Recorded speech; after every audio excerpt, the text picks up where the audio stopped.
Everyone in that glass office tower had a title: CEO, director, manager, executive, shiny titles, heavy business cards, even heavier egos. But she had none. No desk, no badge, no authority. She moved quietly from office to office, pushing a cleaning cart, erasing everyone else's mess. To them, she wasn't an employee. She was invisible.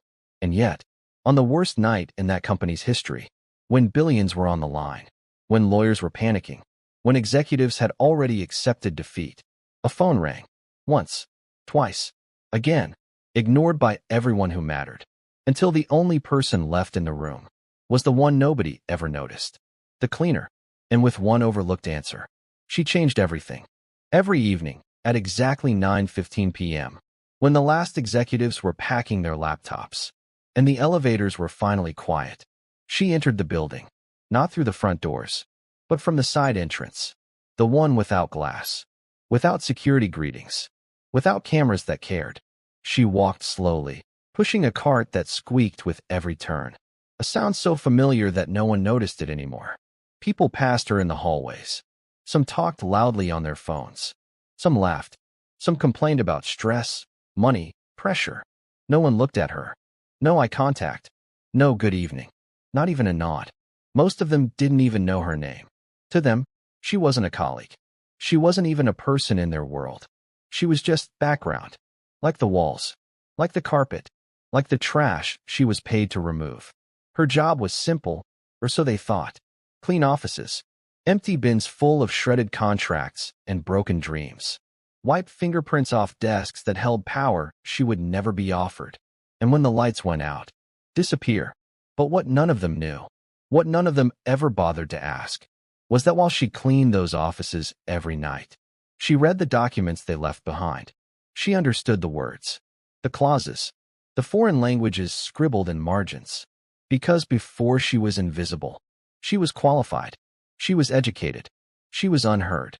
That night, the CEO didn't move.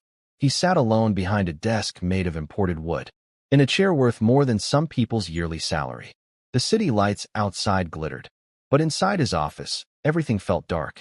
His phone lay face down on the desk. Silent. Too silent.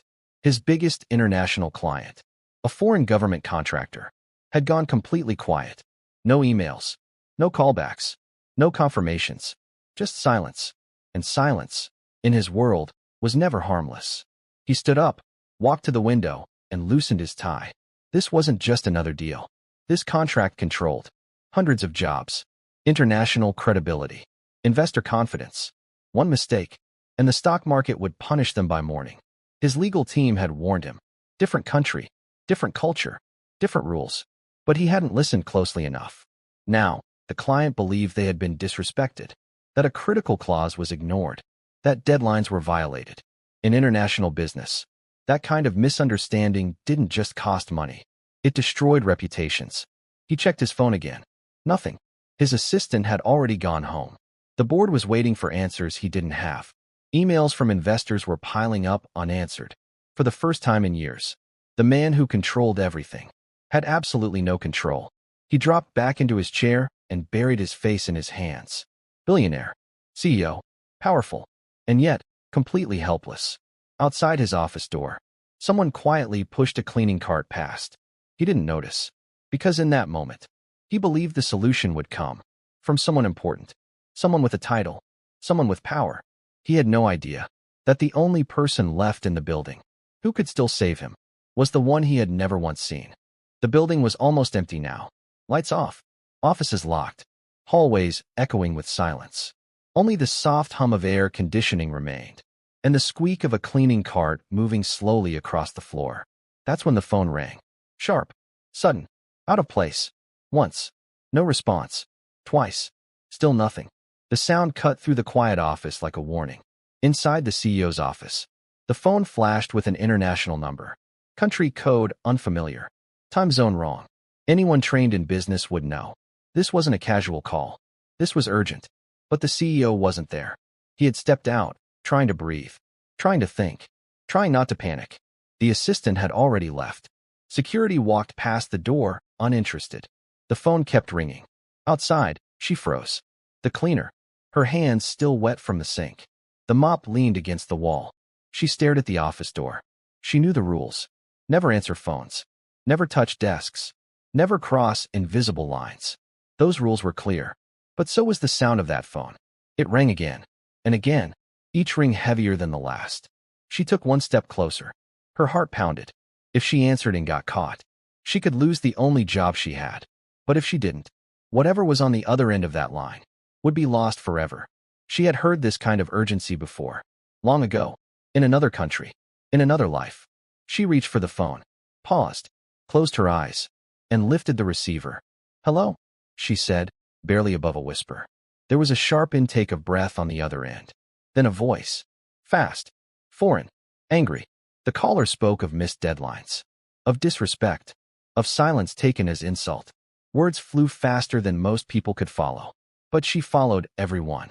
Because the language wasn't new to her. The frustration wasn't new either. She didn't interrupt. She listened. Really listened. And for the first time that night, someone was finally being. The voice on the other end of the line didn't slow down. It was sharp. Frustrated. Heavy with authority. The caller wasn't just angry. He was offended. He spoke about protocol. About respect. About legal language that, if misunderstood, could end partnerships forever. To most people in that office, those words would have sounded like noise. But to her, they sounded familiar. She adjusted her grip on the phone. Her posture changed. Her voice became steady. She responded. Not defensively. Not nervously. But professionally. She acknowledged the misunderstanding. Explained the clause they believed was ignored. Clarified the timeline the executives had failed to respect. The caller paused. For the first time since the call began. There was silence. "Who am I speaking to?" the voice finally asked. She hesitated. Just for a second. Then answered honestly. "I work here," she said. "I clean the offices." Another pause. Longer this time. Then, quietly. "You understand our contract better than your executives." She continued. Translated legal phrases on the spot. Explained cultural nuances no briefing ever covered. Bridged a gap the company didn't even realize existed. Because years ago, before uniforms, before night shifts, before being invisible, she was a legal studies graduate.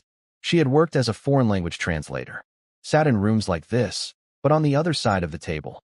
Until borders changed. Papers expired. Opportunities disappeared. The caller's tone softened. The anger drained away. Then came the words that changed everything. "If she represents your company, we will continue this partnership." The deal wasn't just saved. It was secured. The CEO stood frozen in the doorway. He had heard enough. Enough to know that the most competent voice in the room was one he had ignored for years. She slowly lowered the phone and turned toward him. No fear. No apology. Just calm. He opened his mouth. Closed it. For the first time in his career, he didn't know what to say. Because power had just shifted. Quietly, unmistakably. He asked her to sit. She hadn't sat in that chair before. She told her story. About degrees that never got callbacks. About interviews where accents mattered more than skills. About being overqualified, yet overlooked. She didn't sound angry. That hurt more. "I was always capable," she said softly. "You just never listened." The CEO looked down. Because he finally understood something painful. The system hadn't failed her. He had. In a world obsessed with titles, we forget to hear voices without power. But history is full of moments where the unheard became unforgettable. This is why we tell these stories. Because some voices were never meant to stay unheard. In a world that listens only to power, some of the most powerful voices are ignored. She wasn't invisible because she lacked value. She was invisible because no one bothered to listen. Remember this. The next time you overlook someone, you might be ignoring the very voice that could change everything. This is Voices Unheard, where silence ends and truth speaks.